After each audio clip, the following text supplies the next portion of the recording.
로마사 농구 46번째 시간이 되겠습니다. 오늘은 이제 폼페이우스가 이제 정치 중심으로 이제 등장하는 내용을 설명을 드리겠습니다. 이제 폼페이우스가 크게 성공하는 계기는 스페인 전쟁을 승리로 이끌게 됩니다. 세르토리우스란 장군하고의 싸움이었는데 세르토리우스의 입장도 같이 설명을 드리도록 하겠습니다. 그 당시에 이제 BC 80년에서 70년 사이는 이제 로마 귀족들이 답답한 측면이 좀 있었어요.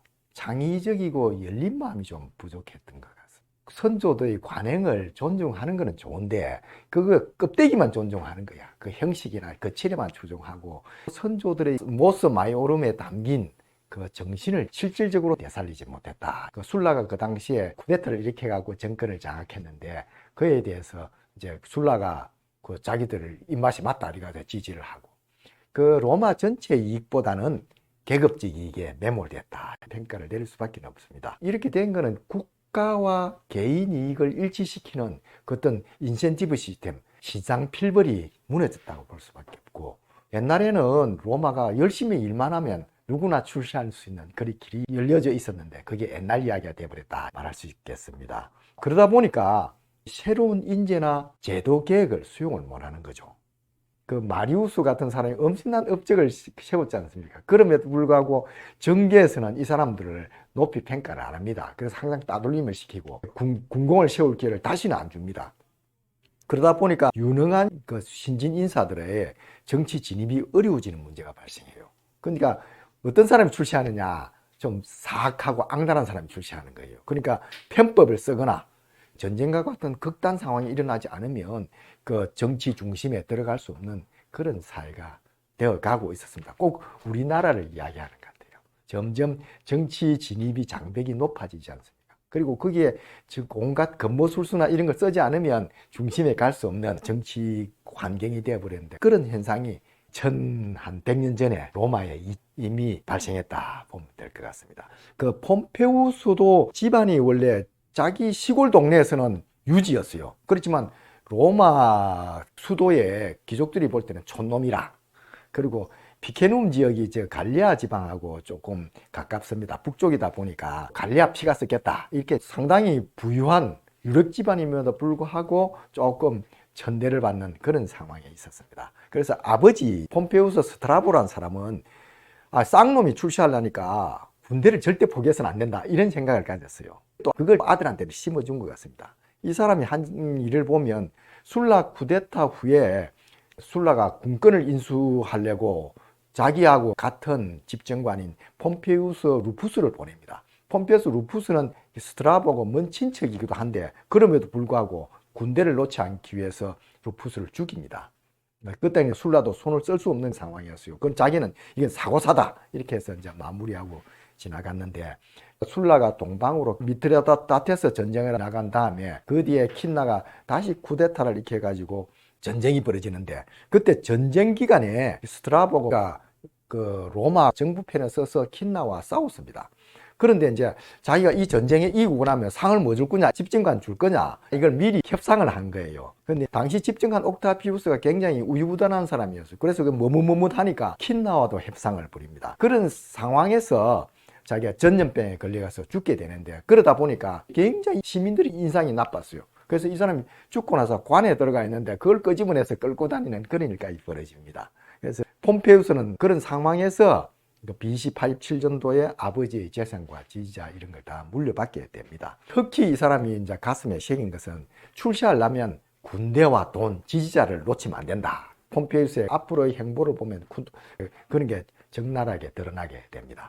폼페우스의 성장을 보면 부친 사후에 이 사람이 고발을 당해서 재판을 받습니다. 부친이 횡령을 했다. 그 돈을 내놓아라 하면서 폼페우스 네가 알고 있으니까 니도 똑같은 놈 아니냐 이실직고하라 하면서 재판이 벌어졌는데 단지 그다 재판관이 폼페우스를 잘 봤던가 봐요. 그래서 자기 딸하고 결혼을 시킵니다. 그러면서 재판을 봐줘버립니다. 그래서 이 사람이 위기를 극복하게 돼요. 이 사람이 젊은 뭐 돈도 있고 군대도 있고 또 잘생기고 그러니까 그 사람들이 잘 봤던가 봐요. 그 이후에는 킨나 정권을 그 협력을 잘 하다가 킨나 사후에 칩거를 합니다. 앞으로 세상이 어떻게 될지 모르겠다. 관망을 하다가 술라가 이제 브룬디시움에 상륙을 하자마자 술라 편에 서게 됩니다. 자기의 3개 군단 병력을 갖다 이끌고 술라한테 가게 됩니다.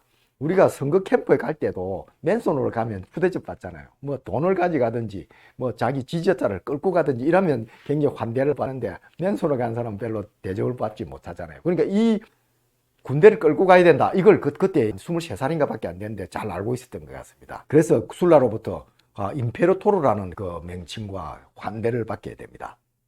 그리고 북부 에트루리아든지 시칠리아, 북아프리카 이런 데서 군공을 많이 세웁니다. 술라 내전기에. 한 가지 특징적인 것은 이제 반란군의 순회였던 카르보가 시칠리아에서 붙잡히게 됐는데 그 잔인하게 사형을 시킵니다. 카르보는 한때는 재판 이런 거 벌어질 때 자기를 도와주기로 했는데 폼페이오스가 암에 몰수하고 이 사람을 잔인하게 죽이는데 그래서 어린 도살자라는 명칭까지 얻게 됩니다. 근데 폼페이오스도 이게 정치적으로 뛰어났던 인물이었어요. 나름대로 계산이 있었던 거라. 왜냐하면 술라한테 잘 보이기 위해서는 술라 편인 걸 확실하게 보여줘야 되니까 그 카르보를 잔인하게 죽이고 또 그렇게 하게 되면 자기가 여지가 생기지 않습니까? 그러면 다른 사람도 좀 봐줄 수 있고 그럼으로써 인적 네트워크 이것도 확장해 나갔던 것 같습니다. 근데 또 자기 아버지의 교훈이 군대를 해산하지 않기 위해서 자기 스페인 전쟁에 자원해서 가게 됩니다. 물론 원로원의 허락을 받아서 가게 되는데 이걸 세르토리우스 전쟁이라고도 합니다. 그 왜 전쟁이 터지냐면 세르토리우스라는 사람이 그 옛날 킨나파 총독인데 술라파가 와서 쫓아를 냅니다. 쫓아내니까 이 사람이 반발해서 이제 반란을 일으켰는데 한 8년간이나 싸우게 됩니다. 그러니까 폼페이오스는 처음에는 쉽게 생각했는데 5년 이상 엄청나게 고생을 하게 되는 그런 전쟁이 되겠습니다. 우선 세르토리우스는 아버지를 일찍 여했어요. 그래서 어머니가 키웠는데 온 정성을 기울여서 아들 교육에 전념을 합니다. 그 당시에 평민 계급으로서 얻을 수 있는 모든 교육 기회를 아들한테 제공합니다. 그래서 변호사로 시작을 했는데 변호사 나름대로 잘했는데 좀 거칠었다 이런 표현이 기표의 글이 있습니다만은 오히려 군인으로서 자질이 더 탁월했던 것 같습니다. 군인으로 능력은 굉장히 출중했어요. 그건 전반적으로 줄을 잘못 서서 발족되지 못한 사람이다 이렇게 평가를 할 수 있을 것 같아요. 마리우스 밑에서 킴브리 전쟁인데 군공을 많이 세웁니다.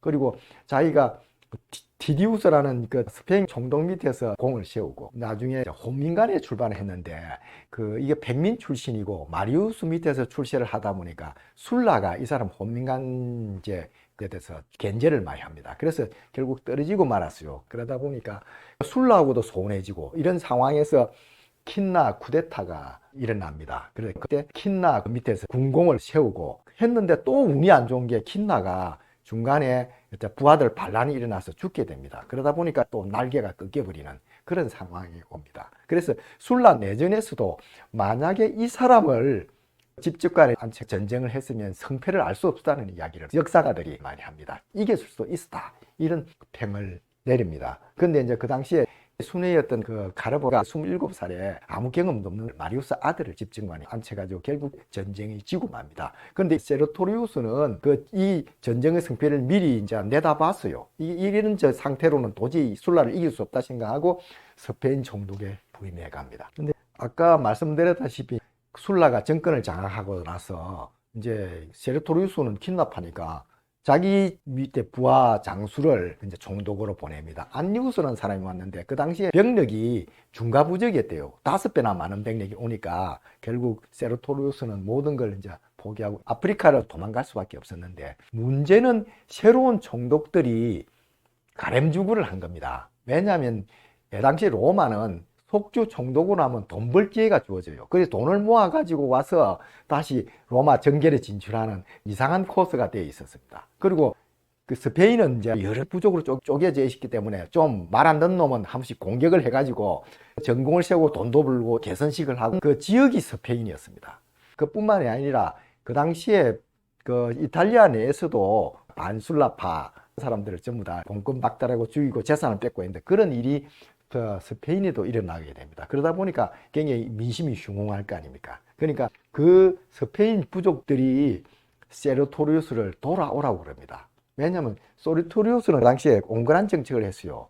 온건한 정책을 할 수밖에 없었던 이유가 세르토리우스는 자기가 로마 정교로 복귀를 못한다고 생각했어요. 술라가 정권을 잡았기 때문에 내가 복귀를 할 수 없다. 그러니까 술라와 싸워야 된다는 생각하고, 싸우기 위해서는 이 스페인 부족을 내 편으로 만들어야 된다 생각했어요. 그때부터 그러니까 온건한 정책을 펼쳤습니다. 그러니까 굉장히 세르토리우스에 대한 인상이 좋았어요. 근데 이제 아프리카로 쫓겨가서 고생한다는 소리를 듣고, 포르투갈 쪽에 루시타니아 쪽 이런 데서 세르토리오 돌아오라. 돌아오면 우리가 도와주겠다. 네가 다시 이 스페인을 정복할 수 있는 우리 군대라든지 돈이라 다 대주겠다. 이렇게 해서 이제 돌아오게 됩니다. 내 인생은 마지막을 스페인 총독으로 마치겠다. 이런 생각을 하고 돌아왔지 않나 생각이 듭니다. 세르토리우스가 한 정책 중에 하나가 스페인 사람들을 충성 집단으로 만든 겁니다. 왜냐면 자기가 술랍하고 싸우려니까 그 로마 전체하고 싸우는 거 아닙니까? 자기는 옛날에 있었던 부하 장수 몇천 명밖에 없는데 그거 갖고 어떻게 지금 몇만 명의 군대하고 이길 수 있겠습니까? 그러니까 스페인 사람을 내 사람으로 만들어야 되겠다 생각을 해요. 그래서 스페인 문화를 존중하고 스페인 미션도 활용했는데, 그 당시에 디아나 여신과 교감을 하는 그런 신용을 많이 보여줬어요.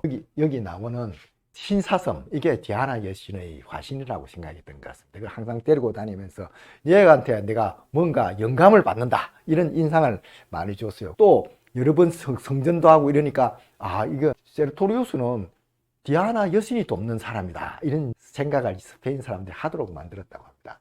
그리고 선진문물을 로마 문화를 이식하려고 노력을 합니다. 공을 세운 자한테는 로마군의 투구라든지 이런 로마의 물건들을 많이 이제 선물로 주고, 자기 스페인 수행원들한테도 로마의 전술이라는 전략, 그리고 그 예절을 교육을 하게 했다고 합니다. 그러니까 제시훈련 이런 것도 로마식으로 했다는 거죠.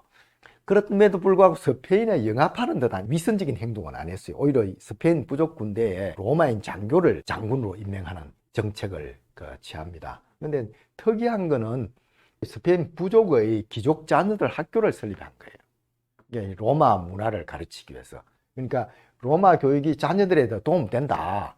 향후 이 애들이 결국 스페인을 다스릴 거다. 내가 그 교육을 하겠다. 이런 공약을 내걸고, 또 학교에 대한 비용을 자신이 대고 국립학교로 만든 거죠. 자주 시험도 치고 상도 주고 합니다. 로마에서 교육하듯이 하면서 이제 학교를 운용해 갔는데, 어떻게 보면 이게 귀족 자녀를 다 모았으니까 인질로 잡은 거나 마찬가지입니다.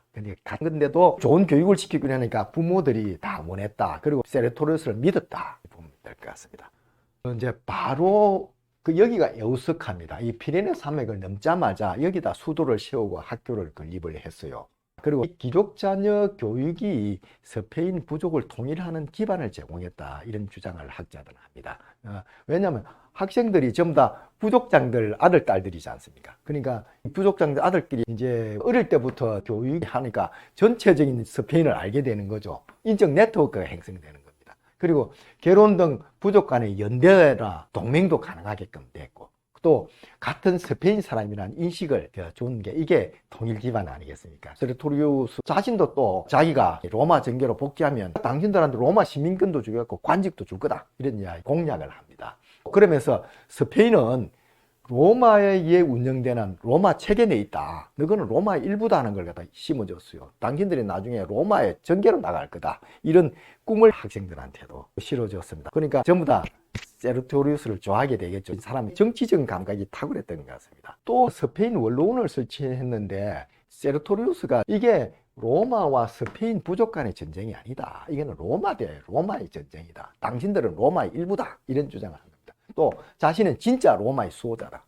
지금 저 로마에 있는 놈들은 불법 정권이다. 이 전쟁은 불법으로 정권을 잡은 술라파와의 전쟁이다. 이걸 강조했고, 질서와 정의와 좋은 통치구조, 로마의 제도를 이식하려고 굉장히 노력을 했습니다. 이런 일환으로 속주 원로원이 설립됩니다. 로마 재무관, 법무관 등 제도를 만들어서 지원하고, 또 부족의 지도자들을 원로원 위원으로 초빙을 하게 되니까 나름대로 스페인 부족의 통합에 크게 기여를 했다고 보면 되고, 자기 충성 집단으로 만들었다 말할 수 있을 것 같습니다. 세르토리우스가 싸우게 메텔루스는 대단한 노련한 장군입니다. 내전기에 술라가 승리할 수 있었던 것도 메텔루스가 지원을 해줬기 때문에 이길 수 있었지 않나 생각이 듭니다. 나름대로 평판도 뛰어나고 가장 기조의 중심이 핵심적인 인물이라고 보면 됩니다. 왜 이 사람을 보냈냐면 그 당시에 뭐 집정관이었기도 하고 BC 80년도에 세르토리우스가 반란이 되니까 이거 아무나 맡겨서는 안 되겠다는 생각을 하고 메텔루스를 스페인을 파견했습니다. 술라 다음의 서열입니다. 그런데 메텔루스가 압도적으로 많은 군대를 가져왔음에도 불구하고 세르토리우스한테 연속으로 패배를 하게 됩니다. 그 이유가 세르토리우스는 이거 그 막강한 로마군하고 전면전을 했다면 빼도 못 추릴 거다 생각하고 게릴라 전술을 썼고 또 스페인 부족의 정보라든지 지리라든지 이런 지원이 굉장히 효과적이었다 볼 수 있을 것 같습니다. 그리고 스페인 부족병들을 로마군의 보조병이 아니고 동맹군으로 대접을 해줬고 그러니까 그 나름대로 공을 세운 데다 상한 대접을 해줬다 보면 될 것 같습니다. 그래서 스페인 부족들은 이게 이제 세르토리우스를 새로운 한니발이라고 명칭을 하게 됐습니다. 원래 한니발이 나중에 실마에 액군이 되지 않습니까? 그래서 세르토리우스도 액군이었다. 당시에 한쪽 눈을 잃었다는 이야기였습니다. BC 77년 여름 정도 오니까 그 당시에 레피두스라는 이제 그 반란이 끝나고 나서 로마 원로원이 이제 우리가 세르토리우스 이놈을 갖다 집중적으로 막아야 된다 이런 생각을 하고 정원군을 보내기를 하는데 그 당시에 많은 사람들이 안 갈라 그랬어요. 스페인이라는 데가 척박하고 그 동방보다 인기가 없었습니다. 그래서 아무도 안 갈라 그러니까 폼피우스한테 세르토리우스 토벌을 하는 특별 명령권을 부여합니다. 그때 세르토리우스 측에서도 레피두스 반란의 패잔병들이 이제 일부 이제 세르토리우스 쪽에 도망을 오게 됩니다. 이제 원로원이 폼피우스를 선발한 이유는 다른 장군들은 스페인 가기 싫어하고 오히려 부유한 동방 그 아시아를 가고 싶어 했습니다. 근데 아까 말씀드렸다시피 그 폼피우스는 군대를 해산하고 싶지 않았어요. 그래서 장군에 가니까 전부 다 좋게 생각하고 받아줬습니다. 폼피우스는 정식 관직이 없는 장군입니다. 20몇 살이고 지가 사병을 일으켜갖고 임페라토르를 죽였을 뿐이지 재무관이라든지 법무관이나 이 타이틀이 있는 사람이 아니었어요. 그럼에도 불구하고 폼피우스를 보낸 이유는 폼피우스가 세르토리우스를 죽이면 좋지 않느냐. 그 뒤에 이제 상주 가지고 뭐 그 법무관을 만들어주면 될 거 아니냐. 또 세르토리우스가 폼피우스를 죽이더라도 나쁠 게 없다. 왜냐하면 폼피우스도 골칫거리다. 원로원 권위를 무시하고 군대도 해산 안 하고 살상 사병을 양산. 이 골치 아픈 건데 이 전쟁에 보내가지고 한번 정리할 수 있지 않느냐. 그리고 한쪽이 완전히 무너지지 않더라도 둘 다 약화될 거 아니냐 이런 생각을 가졌던 것 같습니다. 근데 폼피우스는 술라 내전기에 이제 메텔루스와 궁합이 좋았어요. 그 밑에서 협의하에 잘 했습니다. 그래서 아마 메텔루스가 폼피우스가 원했던 것 같습니다. 이렇게 폼피우스가 스페인 전쟁에 선발돼서 갈 수 있게 됩니다. 근데 폼피우스도 스페인 가서는 세르토리우스한테 패배를 합니다. 이게 메텔루스는 여 밑에 있었고 폼피우스는 여기 있었는데 세르토리우스는 중간에 이제 라우론이라는 도시를 공격을 하게 됩니다. 폼피우스와 메텔 연합을 막고 또 최근 이게 라우론이 폼피우스 편으로 돌아섰어요. 그래서 이게 처단을 해야 되겠다 생각하고 공격을 하는데 폼피우스는 여기 말레들을 빨리 세르토리우스한테 이기가지고 군공을 세우겠다. 빨리 이제 이기고 돌아가겠다. 이런 생각을 가졌는데 세르토리우스는 이제 이놈 한번 혼을 내줘야 되겠다. 그 교훈을 줘야 되겠다. 장군은 거의 앞보다는 뒤를 봐야 된다 하면서 폼피우스 후방과 보급을 굉장히 곤란하게 만듭니다. 또 보급부대를 지키기 위한 구원부대도 공격하고 그 폼피우스를 굉장히 어렵게 했는데 폼피우스가 이걸 위기를 모면하려고 노력했습니다만은 여기서 군대의 3분의 1을 잃고 마는 큰 패배를 하게 됩니다. 그런데 이제 전쟁의 분수령은 사실은 이탈리카라는 일인데 이탈리카는 여기고 그 스쿠르라는 데는 여기입니다. 사실은 이제 폼피우스가 그 라우론 전쟁에서 상당히 약화됐지 않습니까?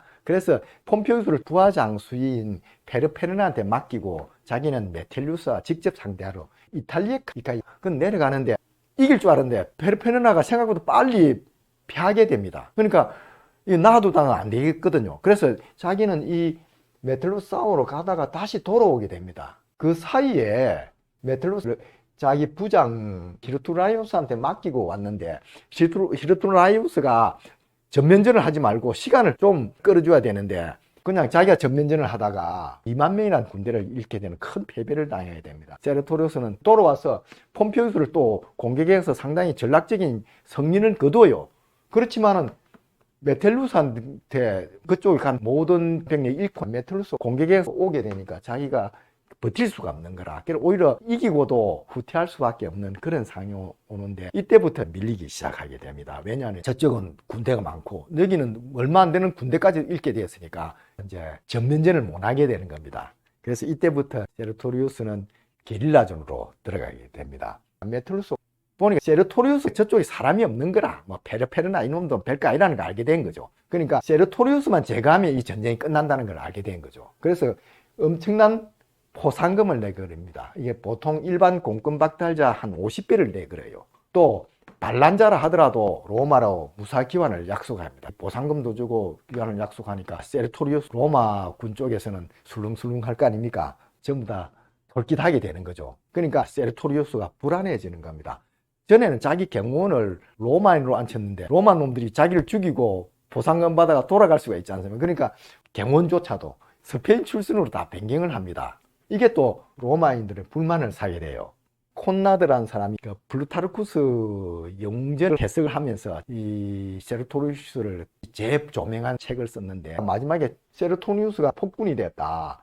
행운이 사라진 카리스마적인 지도자의 모습이 그대로 드러났다. 불안하니까 스페인 쪽만 챙겨한다든지 또 좀 전쟁 못한 로마군 놈들 좀 야단을 많이 치고 이러다 보니까 옛날 로마 군 쪽에서 불만이 많았던 것 같습니다. 결국 로마 귀족 장교들이 불만과 질시가 세르토리우스를 죽게 만들었습니다. 이제 그 당시에 게릴라전에서 나름대로 뭐 버티고는 있었지만은 그 궁극적인 승리가 불가능하다 이렇게 이제 판단을 했고, 또 스페인 부족의 위상은 올라가고 로마 귀족 장교들의 역할이 줄어드니까 그 갈등이 커졌고 불만이 생기게 된 겁니다. 음모 주동자 중에 한 사람이 페르페르나인데 이 사람은 유명한 맹문 귀족 출신이다 보니까 자기가 평민인 세르토리우스 밑에 가서 일하는 게 항상 마땅찮아서 또 그 자리도 차지하고 그런 생각을 가지고 로마 귀족 장교들의 그 불만을 자꾸 부추깁니다. 그리고 음모를 꿉니다. 이제 스페인 부족을 탄압을 하고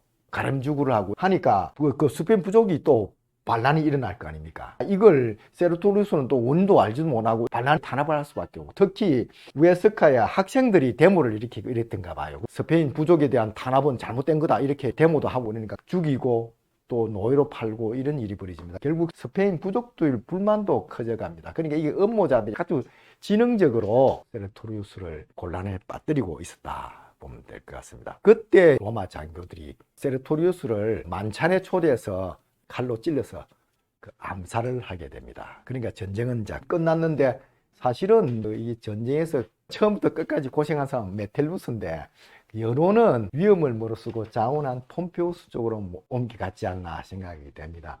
또 폼페우스가 전후 처리도 잘했어요. 그래서 업적이 돋보이고 된 것 같은데, 폼페우스는 재무관이나 법무관은 관직을 전혀 거치지 않았습니다. 그럼에도 불구하고 곧 집정관까지 가는 그 발판을 이 전쟁이 마련해줬다 보면 될 것 같습니다. 폼페우스의 장점은 전후 처리인데 적장의 훌륭한 정책을 그대로 수행해준 점이었습니다. 세르토리우스를 스페인 사람들 유화 정책을 그대로 계승하고 또 암살자 페르페르나는 사형을 처합니다. 그 페르페르나가 이제 항복을 해오지 않고 좀 버텼던 것 같습니다. 또 스페인 지도층과의 유대를 강화합니다. 세르토리우스가 스페인 지도계층하고 네트워크를 형성했는데 그걸 자신의 인맥으로 수용해야 됩니다. 특이한 거는 그 당시에 로마 내부에서도 세르토리우스가 승리할지 모르겠다 그 생각을 가진 사람들이 편지를 많이 보냈는데 이걸 불태워 가지고 그 로마 내부 갈등의 불씨를 제거했습니다. 이렇게 한 사람 중에 유명한 사람이 조조가 있었죠. 조조가 원소한테 이기고 나서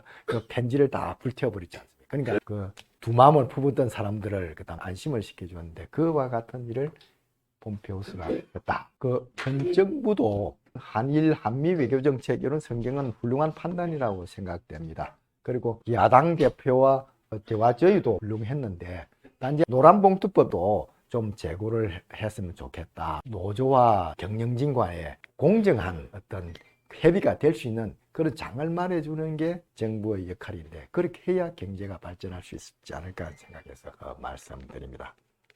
그리고 세르토리우스 전쟁의 경우를 보면 결국 가혹한 처벌이 전쟁을 촉발했고 전쟁을 장기화하게 만들었다. 그 추방자로 선언되면 또 그 공권박탈자가 되면 재판 없이 죽일 수 있었고 또 항복해도 죽였습니다. 그러니까 세르토리스는 싸우는 거, 그 전쟁하는 거 외에는 방법이 없었다 생각됩니다. 그것이 이 전쟁을 장기화하는 결과를 가져왔고, 세르토리우스의 로마와 정책, 스페인 부족에 대한 유화 정책이 로마의 안정에 기여합니다. 결국 햇빛 정책이 성공하게 됐다. 세르토리우스도 스파르타쿠스나 사도 바울이처럼 민족을 초월하고 경계를 허무는 역할을 한 사람이라고 봐집니다. 한 가지 가혹한 처벌과 관련해서 조국 대표에 대해서 가혹하지 않느냐, 그러니까 이제 사면을 해줘야 된다, 이런 주장도 있고, 또 뭐 죄를 많이 범한 건 사실이지 않느냐, 이런 주장이 있는 것 같습니다. 근데 이제 부인도 4년형을 받았고 형기를 반 이상 채우고 그런 상황입니다. 또 조국 대표의 경우에 자신이 이름을 내건 정당으로 지난 총선 때 정치적 사면을 받았다고 많은 사람이 생각하는 것 같을지도, 사면 자체는 할 수도 있겠다, 이런 생각을 가집니다. 범죄 자체로 보면 분명히 처벌을 강하게 받아야 되지만, 근데 조국이 가혹하게 본인이 하면 입시 이 부정에 대해서 조국 가족 외에는 처벌받은 가족이 있습니까? 그러니까 이게 불공정하다는 생각도 들어요. 어떻게 보면 이 사람 외에도 의혹이 갈 만한 사람들을 조사를 해가지고 추가로 밝혀냈으면 당연히 처벌을 받는데 이 사람만 처벌을 했다, 토적수사 아닌가, 이런 게 우리 국민들의 감정에 있는 것 같습니다. 그래서 조국 혁신당이 그런 많은 요석을 얻는 정당이 될 수 있었던 것도 그런 데 있는 것 같는데, 좀 아쉬운 점이 있다면 우리가 입시 문제에 대한 제도적 개선이 없었다. 왜냐하면 이런 게 조국만 있겠습니까? 여러 가지 사례가 있는데 그렇게 사람들이 의혹을 가지는 사건이 많아 보이는데 그런 게 고쳐지지 않으니까 이제 이 조국 사태로 불거지지 않나 생각이 듭니다. 그래서 우리가 오히려 제도적 개선 노력, 수시가 너무 늘어난 데 정치를 확대하든지 이 제도적 개선을 하는 게 맞지, 이 수시를 그대로 두면서 처벌 한두 사람 해갖고는 이게 고쳐질 것 같지가 않습니다. 그런 걸 우리가 못했다는 생각이 들고, 또 이 사람이 법무부 장관 후보 올랐을 때 청문회를 앞두고 검찰총장이 조사를 하고 그러지 않습니까? 그런 것이 정치적인 수사였다, 이런 비판을 피해갈 수 없다 보니까 조국 대표에 대해서 사면을 하자 주장도 있었던 것 같습니다. 단지 저는 생각합니다. 조국 대표는 사면을 하려고 해도 그걸 반납을 하는 게 옳았지 않느냐. 자기는 큰 꿈을 가진 사람 아닙니까? 대권을 꿈꾸는 사람이 잘못한 데서는 벌을 받고 감옥에 더 있는 게 오히려 순환받는 예수 같은 상을 주고, 그럼으로써 다음에 당당하게 나갔다면 더 많은 지지를 획득할 수 있지 않았을까. 그냥 사면을 받는 게 썩 도움이 되지 않을 것 같아 생각을 합니다. 오늘 강의는 여기서 마치겠습니다.